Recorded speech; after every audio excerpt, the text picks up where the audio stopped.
Olá, ouvintes do Dialéticas! Eu sou Isabela Gonçalves e este é o Dialéticas, o podcast de divulgação científica que discute os temas da atualidade a partir da produção científica.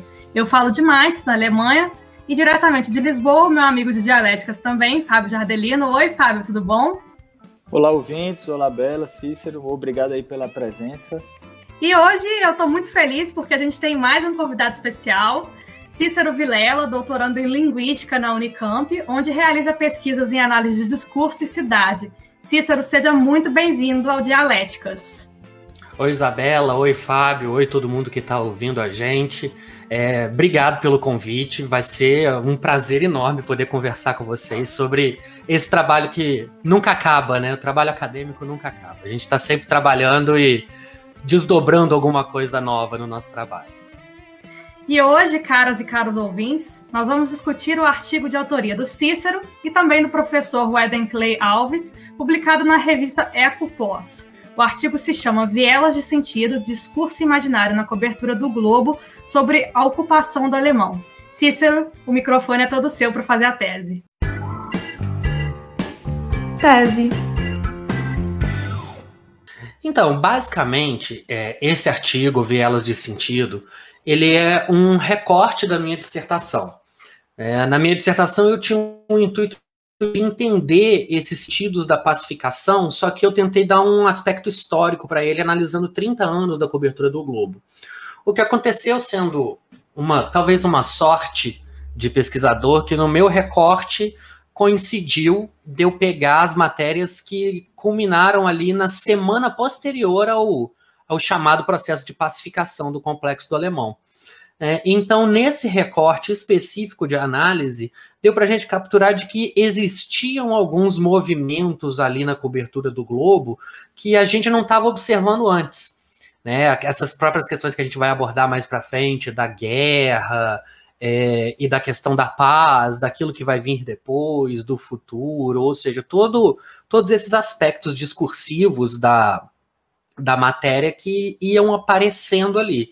Então, esse trabalho a gente tentou dar conta especificamente dessa relação entre mídia, Estado e população, tentando buscar enxergar como esse imaginário da cidade do Rio de Janeiro estava projetado naquela cobertura e, ao mesmo tempo, quais imaginários outros podiam estar sendo abordados ou surgindo ali.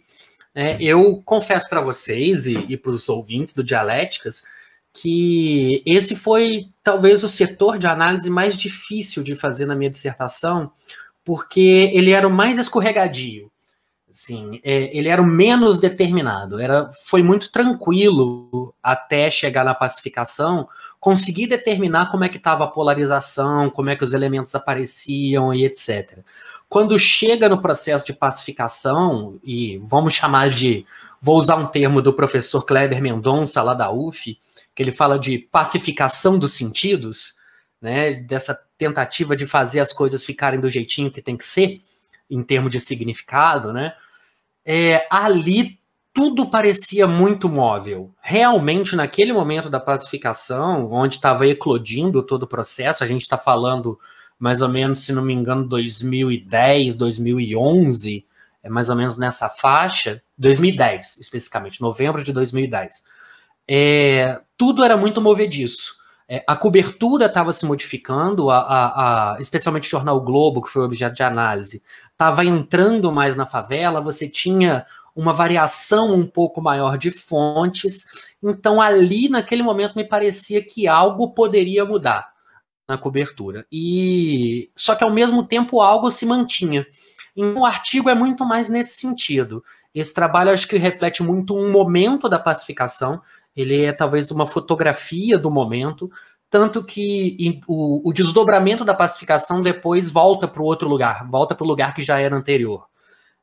Então, assim, acho que ele é um bom retrato de momento, ainda que hoje eu tenha críticas a mim mesmo em relação ao trabalho, em relação a questões que estão ali, mas eu acho que ele consegue dar conta do retrato daquele momento, de como esse imaginário estava se movendo e de quais eram as possibilidades que estavam sendo abertas naquele momento na cobertura do Globo sobre as favelas de uma forma geral. Eu acho que, resumidamente, a tese do artigo é essa, de tentar dar conta, tentar mapear esse momento e ver o que estava sendo feito naquela conjuntura bem específica do processo de pacificação, que teve também uma abertura midiática enorme.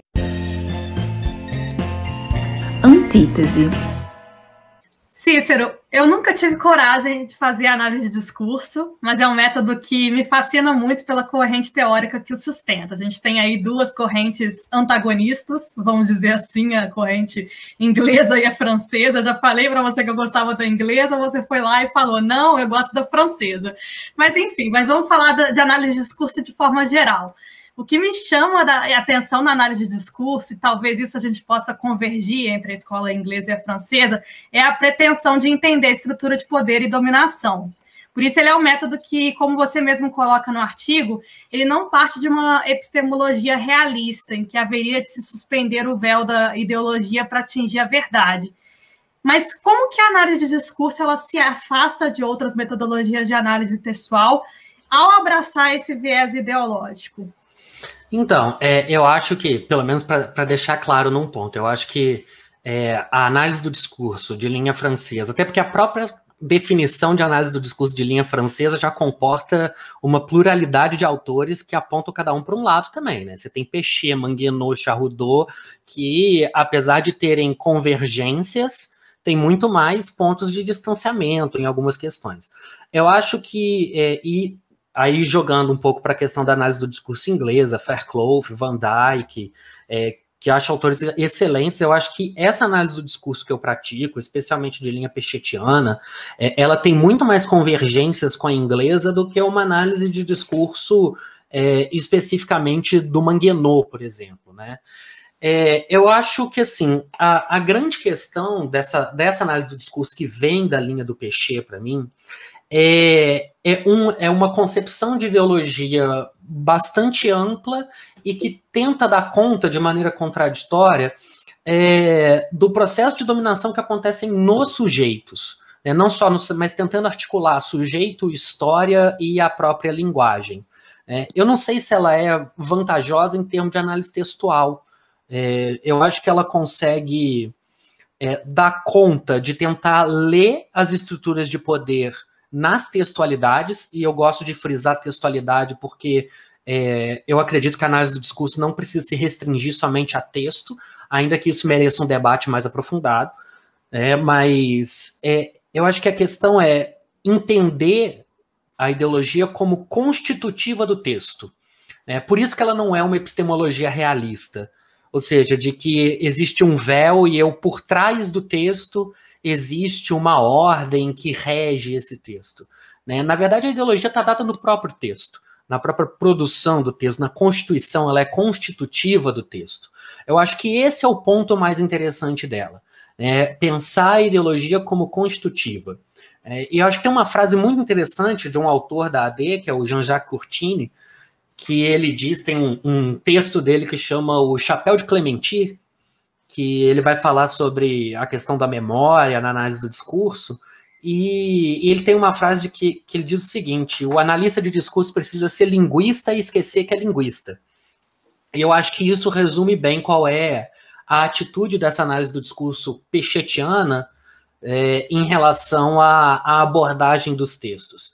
Ainda que a porta de entrada seja linguística, no sentido de entender os processos de articulação de frase, a própria questão sintática em algum momento, ela não pode se restringir a isso. Ela precisa ir além e tentar entender as próprias estruturas de poder e tentar entender o processo de memória, o processo da historicidade que sustenta esses dizeres como ideológicos, né? Por isso que eu acho que ela, não vou dizer vantajosa, mas eu acho que naquilo que ela se propõe enquanto escopo de pesquisa, ela consegue ser bem sucedida, ainda que a análise do discurso seja fadada ao fracasso, né? Essa análise do discurso pechetiana, ela é necessariamente fadada ao fracasso, e isso não necessariamente é uma crítica. Porque ela é efeito não só do próprio estruturalismo francês da década de 60, Se você vê o Péchet, vem na linha do Althusser, nessa relação com ideologia e aparelhos ideológicos do Estado, nessa relação com Foucault e etc. E ela também é vítima da decadência do marxismo na década de 80, né, dentro da academia. Então isso faz também com que ela perca terreno. Você vai ver, por exemplo, alguns textos do Manguenot no início da década de 90, no qual ele basicamente vai dizer de que a análise do discurso precisa abandonar o marxismo. É aí que, assim, nessa parte eu prefiro os ingleses são honestos nesse aspecto, assim, de que, olha, não, a gente precisa levar em conta as relações de poder, sim, ainda que não seja de forma estritamente marxista, até porque você tem toda uma tradição marxista inglesa que não é althuseriana, né, a gente está falando de Thompson, Raymond Williams, de uma série de outros autores que vão pensar isso de outra forma, mas o Manguenot se fala assim, não, esquece o marxismo, esquece Althusser. Aí eu acho que a análise do discurso vira simplesmente mais um tipo de análise linguística que em si não atende a pensar as relações de poder que aparecem no texto. Fábio, você gosta do método ou você prefere aí outros métodos de análise textual? Eu confesso que eu sempre imaginei a análise de discurso como um método de análise textual, mas agora o Cícero me fez repensar aí o que eu tinha como concepção de análise de discurso. Eu acho que é interessante. Na minha pesquisa eu uso a análise crítica do discurso, aí o Cícero vai brigar comigo depois, quando eu falar isso, mas eu uso a linha inglesa, né, do professor Norman Farclough, e eu acho, e o Van Dijk também, eu utilizo em algum momento da minha tese, e eu acho interessante, mas como suporte. Eu não acho que ela por si só, como o Cícero comentou aí, eu não acho por si só que ela sustente, por exemplo, uma tese toda, completa, que seja em outra temática que não a linguística, digamos assim. Por isso que eu uso ela como uma metodologia de sustento para a minha tese, né? Que vocês aí ouvintes já estão cansados de saber, né? Sobre a comunicação do Bolsonaro na eleição de 2018. Então eu trago ela como parte da minha pesquisa, né? Não como sustentáculo principal. Mas eu acho que eu queria que eu ouvisse mais do Cícero, que queria que ele falasse um pouco mais sobre essas diferenças. Um pouco antes a gente estava brincando, né? Eu estava falando que eu estava fazendo análise crítica do discurso, ele falou, é tudo uma coisa só. Eu queria que ele trouxesse mais aí alguns exemplos para o ouvinte, né? Às vezes a gente trabalha com essa metodologia e a gente não conhece tão profundamente. Então, já que temos um linguista aqui, vamos utilizá-lo, né? Então, Cícero, por favor. Então, Fábio, eu acho que, assim, primeiro eu vou tocar um ponto que você acabou de mencionar, que eu acho que existem, se a gente pega toda essa pluralidade de análises do discurso, a gente consegue enxergar de que algumas são mais passíveis de serem tratadas como método e instrumento do que outras. Eu acho que Manguenot é passível de ser feito isso, Charroudot é passível de ser feito isso, o Fairclough é possível, o Van Dijk é possível, até porque a própria tese do Van Dijk é essa, né, tanto do Fairclough também, né, do que eles vão chamar de análise discursiva linguisticamente orientada. O que eu penso, e eu concordo plenamente, assim,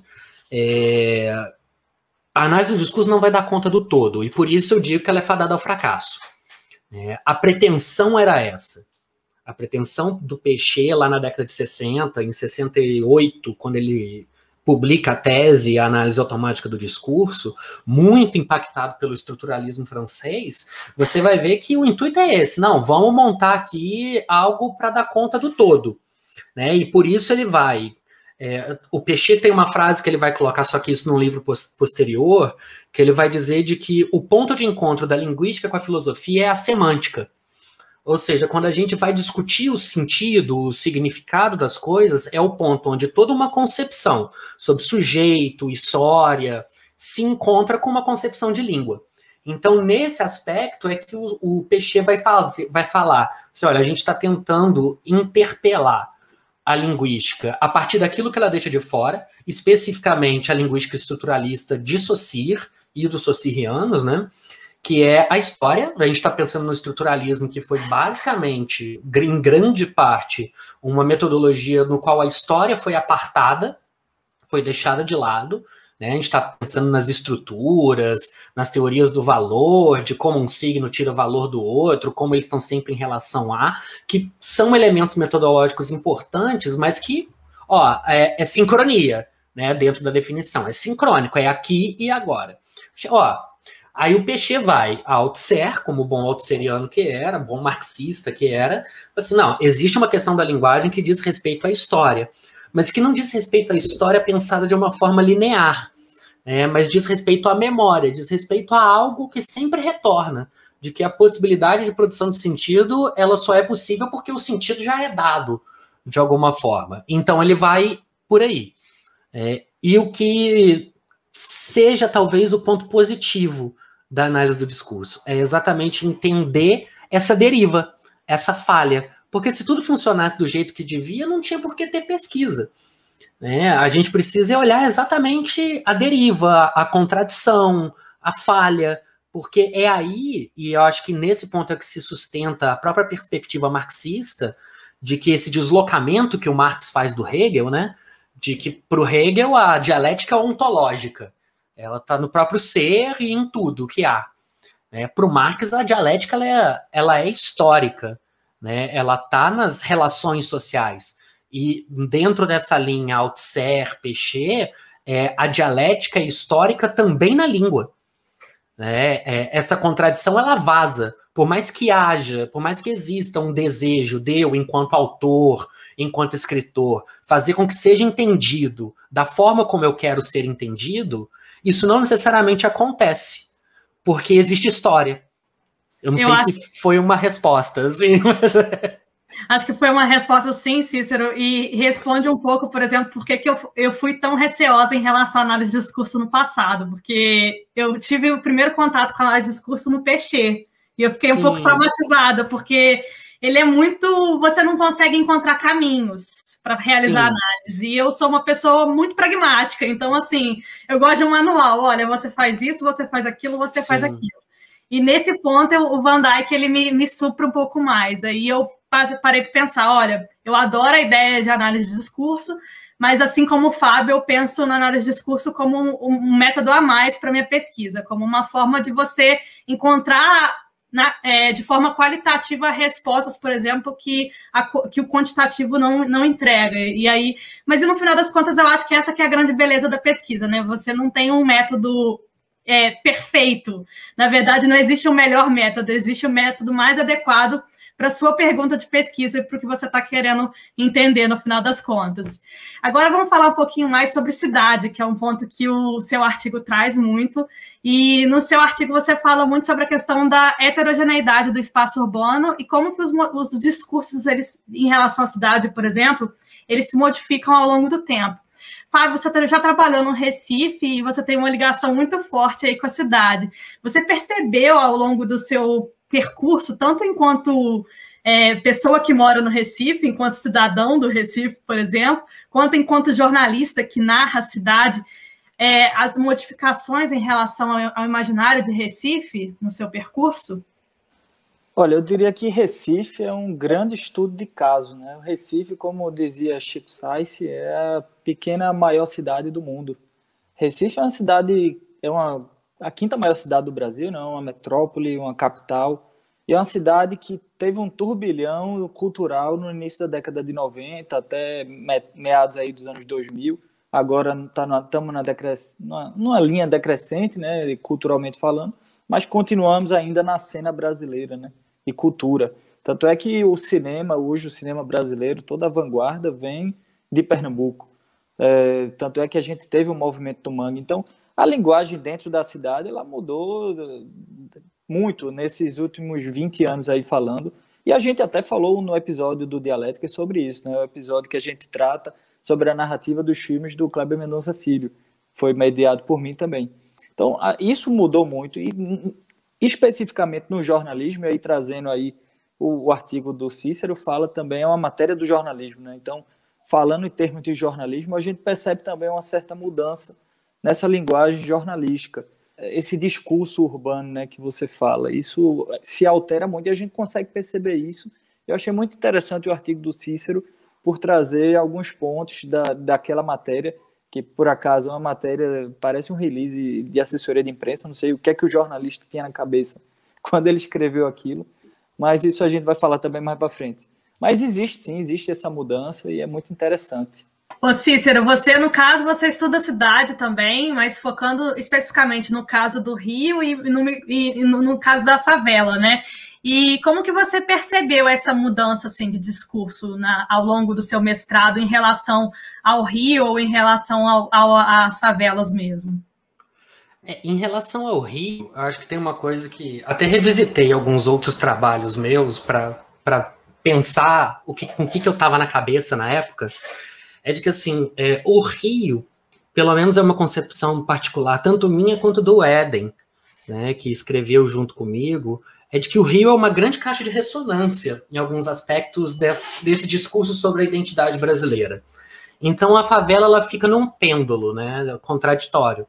Ora, ela é o berço do samba, é o lugar da alegria, da espontaneidade, e ora, ela é o lugar do tráfico, o lugar da violência.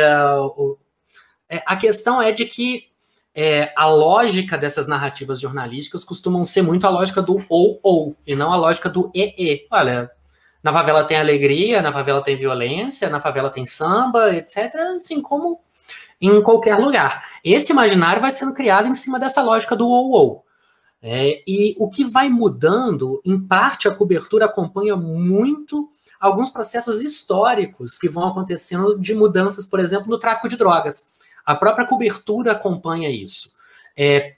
Por exemplo, em textos da década de 80, você tem algumas matérias que vão falar sobre tráfico de drogas em algumas favelas do Rio e vão nomear especificamente quem é o traficante do lugar. E uma delas até tá na dissertação, tá lá, aparece o Zé Pequeno, né, o famoso personagem do Cidade de Deus, que era o líder do tráfico na Cidade de Deus. Acontece que na década de 90, quando vai crescendo o movimento das facções, né, o Comando Vermelho, o Terceiro Comando, especificamente, a própria narrativa disso também vai mudando. O discurso sobre esse lugar vai mudando, porque aí já não é mais os indivíduos, já não existe mais um discurso sobre vínculos comunitários, especificamente em relação aos traficantes de droga e à população, de que eles ajudavam com gás ou esse tipo de coisa. Isso costumava aparecer na década de 80. E isso vai cada vez mais caminhando para o que a gente pode, do que eu chamo no trabalho de a formação discursiva da guerra, né? Que é o que vai depois nortear. Ela aparece bem em 96, que é o auge ali de uma crise no tráfico, né? E começa a haver muitos sequestros, né? E esses sequestros, a reação da população é fazer uma passeata que se chama Reage Rio. E isso estipula. Aí a gramática do conflito, ela vai aparecendo primeiro polícia contra traficante, depois polícia contra facção criminosa. Depois você tem um processo de substantivação, porque começa a aparecer ali no final da década de 90, 98, 99, começam a descrever o tráfico como um poder paralelo. Assim, há um poder paralelo nas favelas, existe um poder que funciona de forma paralela nas favelas. Quando tem o assassinato do Tim Lopes, um pouquinho antes, mas mais ou menos ali em 2002, prisão do Elias Maluco, etc., ali o conflito ganha o termo. Assim, é o poder paralelo. Ou seja, a gramática mudou. A gramática do conflito mudou. E isso hoje ainda está em processos. Você pega pós-2002, mais ou menos 2003, 2004, quando começam a aparecer os discursos sobre as milícias, mais especificamente, quando elas também ganham uma definição, é mais um elemento que entra no conflito. Você fala de formação discursiva de guerra, e essa questão de metáfora de guerra ela está presente o tempo todo, não só na questão da favela, mas em outros momentos. Por exemplo, você tem agora a guerra ao coronavírus, você tem guerra aos imigrantes, então é uma metáfora que se repete o tempo todo, não só no caso da violência, no caso da situação de segurança urbana, né? Também é uma segurança, às vezes, internacional também. A guerra ao terrorismo, por exemplo, alguma coisa que você nem consegue imaginar. Uma guerra quase simbólica em alguns momentos. Fábio, eu queria perguntar para você, você como jornalista, você já chegou a observar esse uso de metáfora de guerra, por exemplo, enquanto você cobria alguma coisa? Ou essa mesma divisão de cidade que o Cícero pontuou no Recife, por exemplo, existe uma área do Recife que ela é dividida em relação à outra? Eu acho que, no caso, as divisões no espaço urbano acontecem em qualquer cidade, mas no caso do Rio, acaba ficando um pouco mais escancarado, né? O Recife é um negócio meio interessante, né? Todo bairro do Recife, exatamente todo bairro do Recife tem uma favela. Não é assim, tem a área nobre e a área pobre. Não tem. Todo bairro, seja ele nobre, seja ele classe média, todo ele tem uma favela. Seja ela pequena, perigosa ou não, mas tem uma favela. Então, somente por essa questão geográfica, o Recife já tem uma relação diferente. Já não tem tanto essa questão do ou, como o Cícero falou, né? É sempre ir, né? É sempre tá aquilo ali e tem aquilo ali também. Então é uma coisa menos separada, como é a questão do Rio de Janeiro. Mas no jornalismo isso é uma prática comum, né? A gente tem que adjetivar, a gente tem que ter um termo, porque senão o texto se torna repetitivo de uma maneira que não torna o texto fluido. Isso a gente aprende no primeiro período de jornalismo. Tanto é, por exemplo, em matérias de carnaval, a gente sempre brinca, né, que vem a palavra fulião, aí toma-se fulião danado no texto. E em termos de outras palavras também, irreverente, a palavra do carnaval é sempre irreverência, né? Então a gente percebe o uso repetido. E para esse tipo de matéria que a gente cobre, por exemplo, conflitos, eu quando trabalhei no jornal, eu trabalhei exatamente no setor de polícia, né? Eu era o jornalismo, aquele jornalismo que vai mesmo ver o conflito, ver a morte, aquela coisa ali bem escarnada, né? Então, a gente tem algumas palavras que a gente tem que utilizar, né? A gente tem que usar. E lendo aqui o texto do Cícero, eu entendi até algumas coisas que eu estava do outro lado, eu não entendia. Agora, como eu estou do lado aqui da pesquisa, a gente vendo o texto, a gente começa a entender. Eu trago aqui até um exemplo do texto do Cícero, né? Ele traz aqui, abre aspas, né? Depois da retomada do morro, as ruas passaram a ficar apinhadas de gente, principalmente crianças, que não correm mais o perigo de serem atropeladas pelas motos dos bandidos. Isso primeiro ele está usando aqui um juízo de valor, né? A moto dos bandidos e outra coisa, ele traz um texto como se a favela tá umas mil maravilhas, né? Virou Europa, depois que passou a ser pacificada, né? Então, esse texto aqui é o texto exatamente que o Cícero faz a análise, né? E o texto é bem interessante se você analisar, porque tem algumas questões aí que ficam bem claras, né? Essa questão da guerra que você falou, Bela. Mas isso é prática comum no jornalismo. Não é somente o jornal analisado, né, o Globo, não é somente o jornal que eu trabalhava. Se você analisar assim, intrinsecamente, assim, tira a sua perspectiva de lado, olha somente o texto, a questão textual. Tem algumas palavras que sempre vão estar repetidas, sempre vão aparecer, principalmente para fazer, às vezes, esse contrabalanço, né, entre o bem e o mal, a saga do herói e por aí vai. Exatamente, o Fábio, acho que você fala muito bem. No final das contas, a gente critica muito porque a gente quer uma cobertura humanizada, só que, como o jornalismo está muito interligado com o interesse comercial, ele está querendo clique, ele vai sempre ir pela lógica do medo, porque é muito mais... É a emoção mais fácil de você atingir, o medo e a raiva. Então, acaba ficando muito mais fácil você antagonizar, você criar esses inimigos. E talvez justamente por causa desses antagonismos que o jornalismo cria, a gente entra em alguns períodos sombrios na história. É uma crítica aí ao jornalismo. Mas agora vamos à síntese. Eu queria trazer... Deixa eu só fazer um comentáriozinho para o Fábio, rapidinho, que eu acho que tem dois elementos do que ele falou que são bastante interessantes para a gente pensar discursivamente. Assim, posso? À vontade. Ótimo. Não, então, Fábio, é porque você falou duas coisas que são muito interessantes. Assim, a primeira é, todo bairro do Recife tem uma favela. Vamos inverter. Toda favela do Recife tem um bairro. Qual que é a diferença? A diferença nesse ponto é que torna-se um termo, se torna mais pejorativo para a cidade. Se a gente pensa de que existe o discurso hegemônico da favela como esse lugar violento, pobre, etc., é exatamente isso. Acontece que a própria fala reforça a divisão. É a mesma coisa que acontece, por exemplo, quando você fala de que em torno do Leblon existe o Vidigal. O Vidigal é Leblon, é o mesmo bairro. Acontece que um é favela e o outro é o Leblon, né? Mas assim, ou seja, a questão é de que, em grande parte, essa divisão cidade-favela, cidade-favela, cidade-favela, ela é mantida, né? Mas o outro ponto que eu acho interessante que você colocou é de que, assim, o jornalista obriga a falar dessa forma, né? Que é isso que você colocou, né? Do folião e etc. É esse o ponto da análise do discurso. Às vezes você pode ter um chefe que te obriga, mexe no seu texto, etc. Mas, de fato, tem. Eu sei que tem. Eu trabalhei em assessoria de imprensa, ali tinha gente obrigando também. Então, assim, mas em termo abstrato, é alguém abstrato que está te obrigando a falar daquele jeito. É o seu leitor imaginado, é o eu preciso ser entendido, ou seja, é esse outro do campo ideológico que me obriga a dizer dessa forma e não de outra. Que é isso, assim, é óbvio que o jornalista vai falar desse jeito. Eu sei que é óbvio. A pergunta do analista de discurso é a pergunta da criança.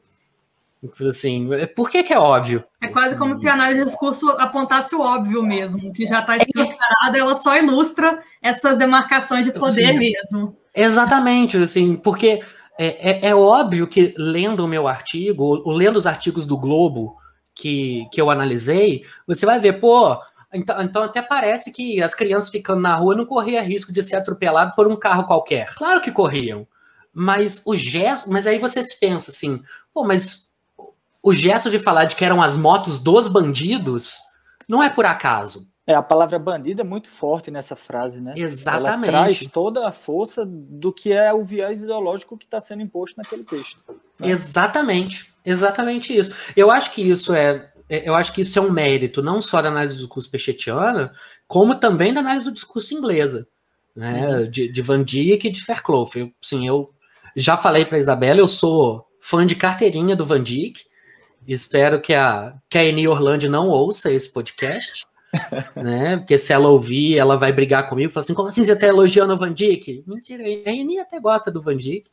Assim, os problemas com Fairclough são de outra ordem, mas, assim, porque eu acho que a análise do discurso inglesa não deixa para trás as relações de poder, como a análise do discurso francesa na década de 90 para frente deixa. Assim, eu vejo que a minha crítica maior é a Manguenot e Charrodot, assim, não a Van Dijk e a Fairclough. Agora deixa eu trazer rapidinho, Bela. Ele falou muito do Fairclough e como estou utilizando ele na minha tese, eu vou trazer uma frase dele aqui, né? A neutralidade diante das estruturas sociais numa pesquisa torna o pesquisador cúmplice de tais estruturas.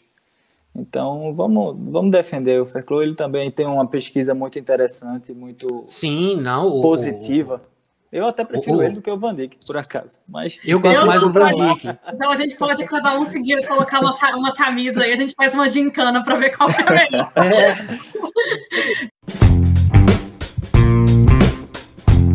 Síntese.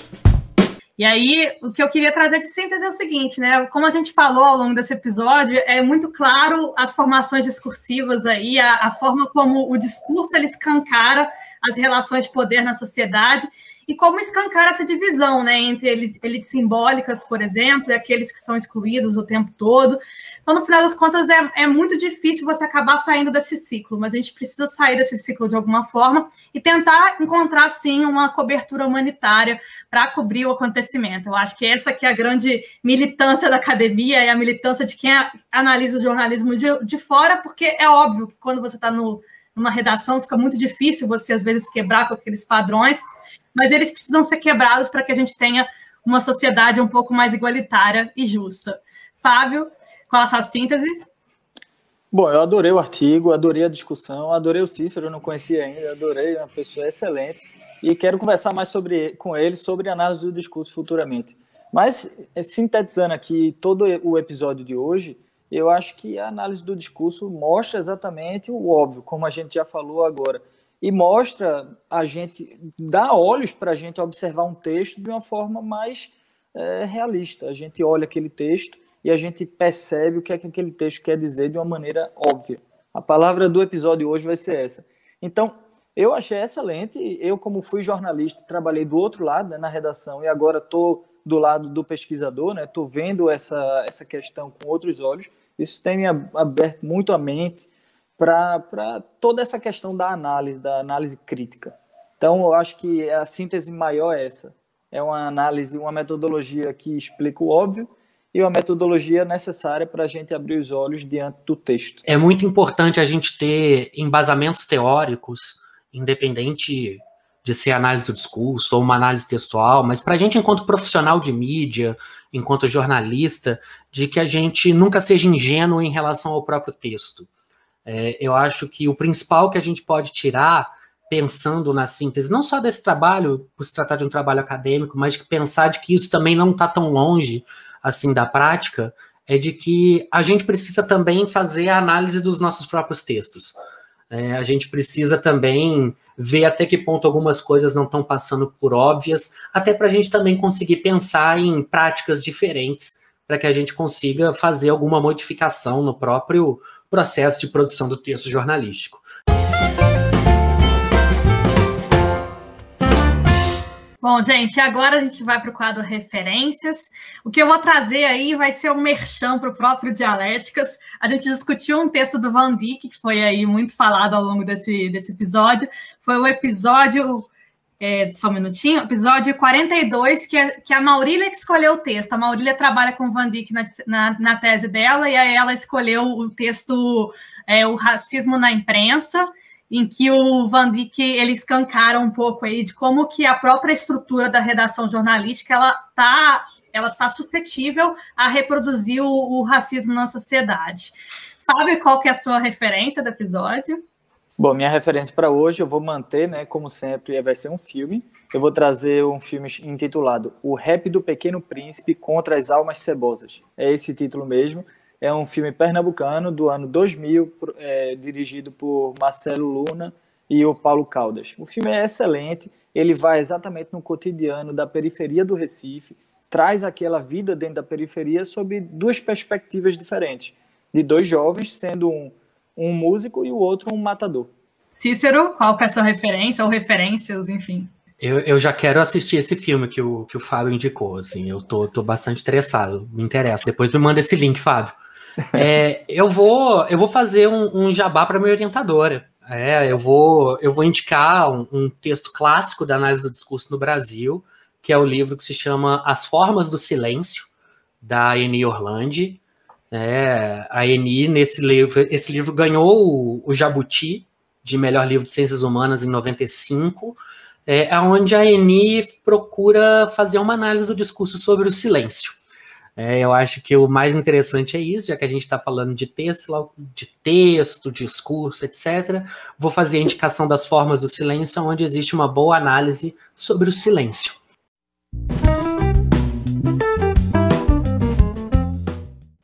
Bom, e você, ouvinte, será que você está perdido aí nos prazos para envios de artigos, papers, inscrições de congresso? Acesse o dialéticas.com/agenda e conheça a agenda Publique-se. Bom, gente, infelizmente nosso programa vai chegando ao fim. A gente queria ficar conversando aí com o Cícero mais tempo sobre análise de discurso, mas não tem como. Tenho certeza que se você quiser perguntar alguma coisa para ele, é só mandar um direct lá no Instagram, que ele vai ficar feliz em responder. Obrigada, Cícero e Fábio, pela participação de vocês. Eu que agradeço. Nossa, e Fábio, foi um prazer te conhecer também. A Isabela eu já conhecia, então é velha de casa, já conheci há muito tempo, mas prazer conhecer você e um prazer participar do Dialéticas, assim, eu estava ansioso por esse momento, real.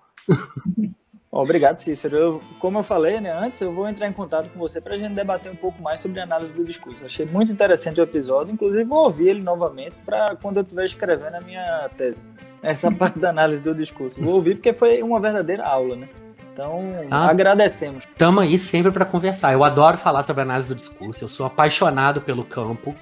Então, assim, é difícil eu não ter prazer em conversar sobre.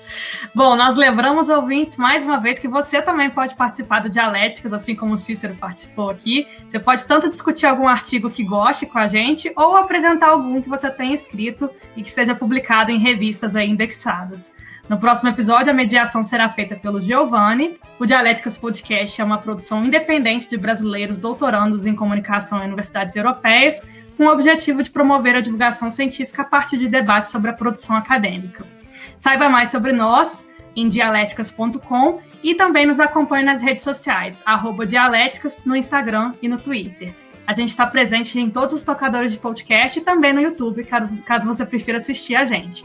E voltamos na próxima semana com Giovanni Ramos. Até!